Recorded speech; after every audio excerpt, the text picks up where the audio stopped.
In Genesis 50:20, Joseph sees his brothers for the first time after they've sold him into slavery, and he tells them what they intended for evil, God used for good.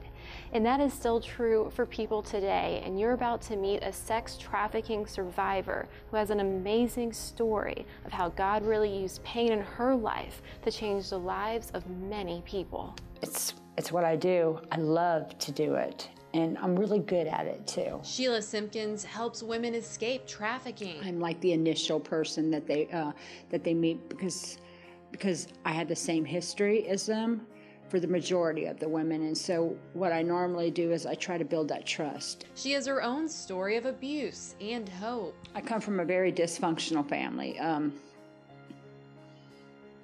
My mom got divorced from my dad when I was like 3 months old, and had been married 4 times by the time I was 14 years old. And at the age of 6, I started getting molested by my mom and different men that she would bring home. Simpkins says at age 14, she had gotten tired of what was going on at home and ran away.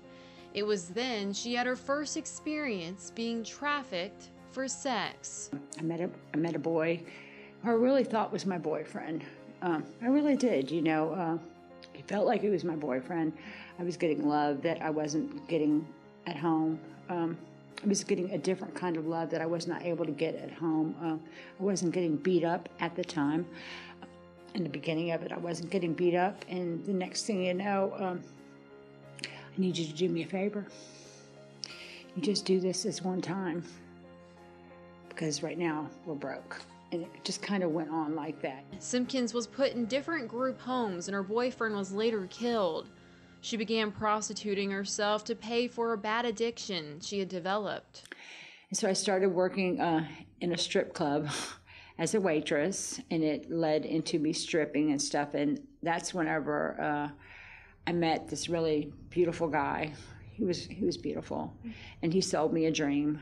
And the next thing you know, I was being trafficked across the country. Simpkins says it was then she felt like she was really being trafficked because she was unable to get away from the pimp. He was out there watching us, and if I didn't make a certain amount of money, I'd get my head busted open. Eventually, Simpkins knew she needed out. I just had enough, okay? You get to a place where,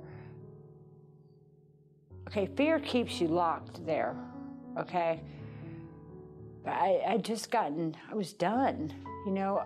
I just wasn't willing to do it anymore, and I was willing to accept whatever I had to accept to get away. And this was my going away gift, is this scar right here, this scar right here, this scar right here. And I was done. But my reality is that I still stayed on the streets. I stayed on the streets for about 7 more years because I had my addiction. That I was still feeding.